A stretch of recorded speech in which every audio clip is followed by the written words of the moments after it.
Votre émission À Découvert vous est présentée par le pôle formation des industries technologiques Bourgogne 5889, créateur de compétences.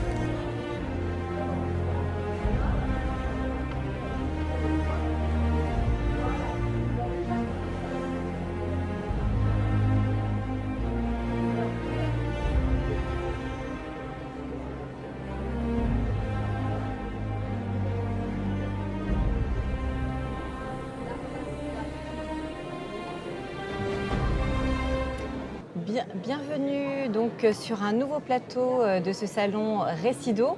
Alors j'ai la chance d'être bien accompagnée là pour mon premier plateau avec vous. Alors à ma droite donc Dominique Kriegbaum, c'est bien ça? Est-ce que vous pouvez vous présenter un petit peu? Alors Dominique Kriegbaum, directeur du Centre de sauvegarde pour animaux sauvages sur le département de l'Yonne et secrétaire général de l'Union française des centres de sauvegarde. Très bien. Regroupe environ 40 centres de sauvegarde en France. Une quarantaine, très bien. Et Guy Hervé, donc vous êtes président de la Ligue pour la protection des oiseaux de l'Yonne. La Ligue de protection des oiseaux de l'Yonne, c'est environ 400 adhérents dans le département, une quarantaine de bénévoles actifs, Ouais. 10 administrateurs et 3 salariés. D'accord, très bien. Alors ça fait combien de salons Récido que vous faites pour votre part? Depuis le début? Depuis le début, quasiment, Depuis le début quasiment depuis le début, oui. D'accord. Est-ce que vous pouvez nous parler un peu plus en détail de ce que vous faites comme action au niveau de la région?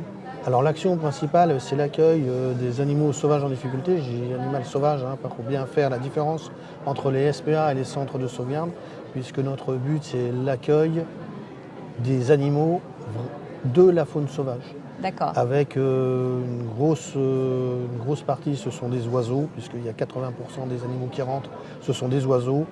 Et après le reste, ce sont des petits mammifères qui vont jusqu'à la taille du chat forestier. Mais bon, ça nous est arrivé aussi de récupérer du castor.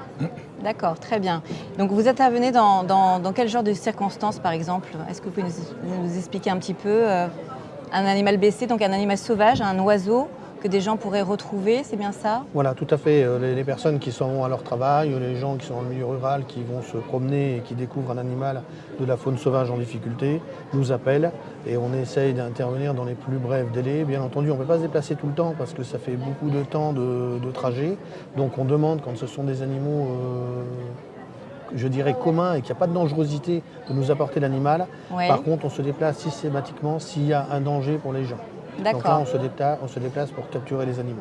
D'accord. Donc là, dans ces cas-là, voilà, un animal sauvage, vous intervenez, où on vous dépose l'animal. Et qu'est-ce que vous faites du coup? Vous avez des vétérinaires qui travaillent avec vous? Oui, bien sûr. On a des vétérinaires qui travaillent avec nous et qui nous font toute la chirurgie osseuse. Donc nous, en fait, on est un petit peu les infirmiers de la faune sauvage. D'accord. Nous, on fait tout ce qui est post-opératoire. Mais lorsqu'il y a intervention chirurgicale, c'est fait en bloc opératoire par des vétérinaires.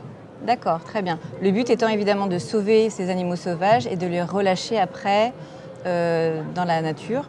Tout à fait. Le but principal, c'est de soigner, de réhabiliter et de réinsérer les animaux dans la nature.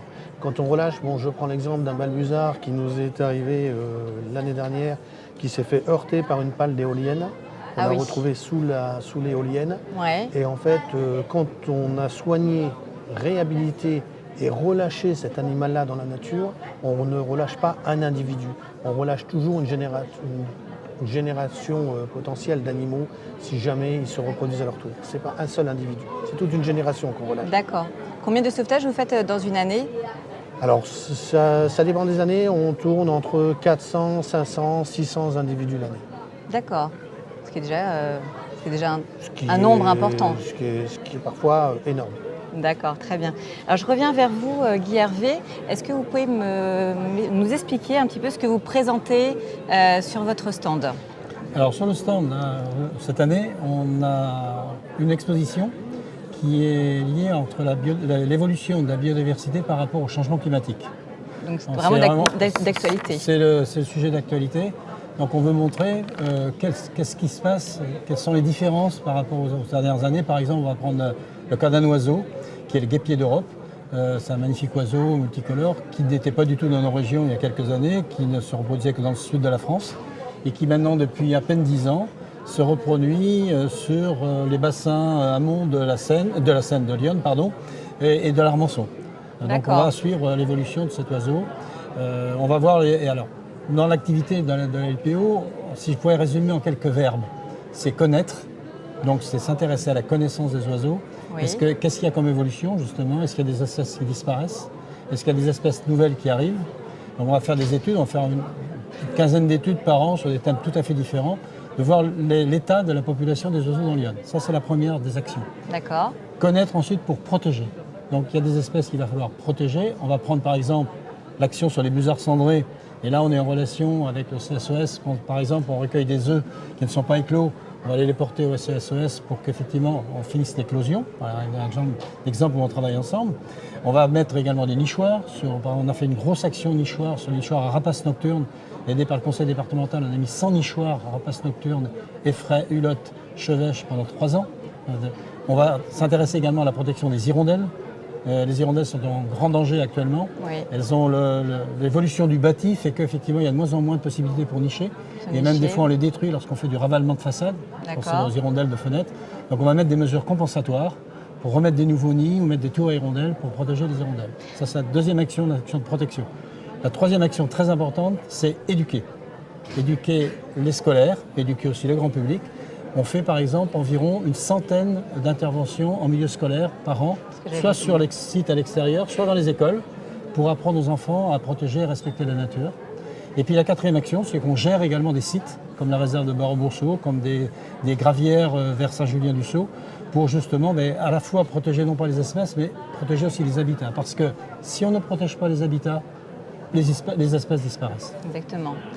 Est-ce que vous avez vu l'un et l'autre au fil des années, au fil de justement ces salons qu'on fait de plus en plus? Est-ce que vous avez vu un changement de comportement par rapport aux enfants déjà et aux adultes? Est-ce que vous voyez une prise de conscience ou pas?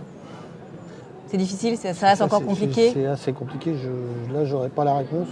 Hervé, bon, je ne la vois pas forcément dans ce salon-là. On fait environ une vingtaine de manifestations par an, donc le grand public. Ouais. Là, ce qu'il y a de bien au Récido, c'est qu'il y a 2 jours qui sont consacrés aux scolaires.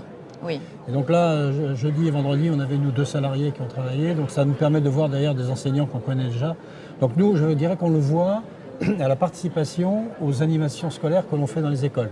Ou maintenant, on va en faire certainement dans les collèges, voire dans les lycées, voire on en fait dans les maisons de retraite. On en a même fait un jour à la prison d'Auxerre, comme quoi on peut intervenir partout. Voilà, tout le monde peut être et là, sensibilisé. On voit qu'il y a une sensibilisation, une prise de conscience. Maintenant, pas forcément plus à ce salon-là que dans un autre, je pense.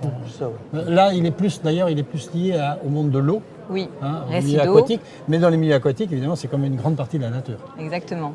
Donc là, vous avez donc accueilli pas mal de scolaires.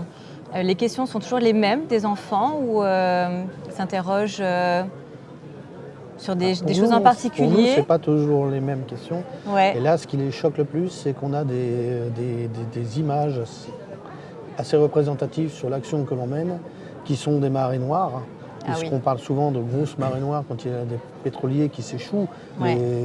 Les médias s'emparent tout de suite de cet événement, puisque c'est souvent des grosses catastrophes. Mais comme on explique aux enfants, c'est tous les jours que l'on a des pollutions en milieu terrestre. Et là, on a des photos justement sur une opération que l'on a été réalisée à Strasbourg, qui a été une canalisation qui a cédé dans les ports autonomes de Strasbourg et qui a déversé tout le fioul lourd. Et donc, il y avait 150 cygnes qui étaient pris dans le pétrole. Donc, on a les photos, on fait voir aux enfants ce que c'est qu'une pollution, la récupération des animaux, parce qu'on récupère, on est obligé de laver les animaux, les sécher, les préparer au relâcher, et là on leur explique qu'est-ce qu'on fait avec les animaux une fois qu'ils sont soignés. Et là les enfants nous disent, on les remet à l'endroit que ils ont été trouvés. Et là on leur dit oui, mais qu'est-ce qu'il faut faire avant? Il faut que ce soit dépollué, parce qu'on ne peut pas remettre des animaux sur un milieu qui est pollué. Donc on a une chaîne de l'accueil de l'animal jusqu'à sa remise en liberté dans la nature. D'accord. Et est-ce que justement vous suscitez des vocations, des jeunes là, qui viennent vous voir et qui disent tiens, c'est quand même bien de protéger l'environnement, de sauver des animaux sauvages? Alors est-ce que vous sentez... Pour les écoles, pour les petits, je pense qu'il faut d'abord les sensibiliser à la nature. Donc on a beaucoup, nous, dans les éducations de l'environnement, des jeux. Énormément de jeux. Beaucoup de choses passent par le jeu. Pour les faire découvrir par le jeu et les faire découvrir effectivement ce que c'est que la nature pour apprendre à la protéger. Parce qu'on ne s'intéresse pas qu'aux oiseaux, on va s'intéresser aux papillons, on va s'intéresser aux grenouilles, on va s'intéresser à plein d'espèces et c'est comme ça qu'ils vont être sensibilisés. Maintenant, pour répondre à votre question sur la formation et l'éducation, de susciter des vocations, nous on a un exemple. Je parlais tout à l'heure de Saint-Julien-du-Sault, on a un milieu très sensible. Alors, il n'est pas ouvert au public, où on bague des oiseaux. Alors donc on va prendre des oiseaux dans des filets, faire ce qu'on appelle un camp de la migration, pendant la migration. Donc ça va durer pendant un mois et demi, donc à l'automne, en fin d'automne. Et c'est une gravière très intéressante où il y a énormément d'oiseaux qui s'arrêtent pour se restaurer et repartir. Parce que c'est dans la migration, s'il n'y a pas de zone humide, ils s'arrêtent, ils vont se fatiguer et ça les aide à repartir. Et là, on a ce qu'on appelle un camp de bagage. On a, nous, notre salarié, le premier salarié qui a maintenant plus de 10 ans, qui est ornithologue, qui a donc le diplôme de bagueur, qui va former des jeunes qui viennent à ce camp de bagage. À partir de quel âge ils forment les jeunes? De 16, 17, 18 ans. D'accord, des adolescents. Des adolescents. Et donc ils viennent l'aider et en même temps il va les former effectivement pour être bagueur. Et donc là, on va prendre un oiseau, on va le peser, on va le mesurer, on va regarder s'il n'est pas malade. On va faire une fiche d'identité. Voilà, une fiche, il va être bagué, il aura donc une fiche d'identité, il va être suivi, il peut être repris ailleurs dans le cours de sa migration. Donc un oiseau qu'on peut suivre, on peut même le reprendre, des fois une année après, c'est exceptionnel. D'accord. Et là, effectivement, on va susciter le contact avec l'oiseau dans un milieu. Et là, alors ça se passe très très tôt le matin, jusqu'à vers 11h. Ouais. Et là, on a vraiment des jeunes passionnés par les camps de bagages. Ça, c'est bien ça. Alors, c'est plus du tout petit. Là. On a avec des adolescents, des jeunes qui veulent venir en ornithologue, effectivement, qui s'intéressent à la protection. Mais les adolescents, c'est nos futurs adultes aussi qui.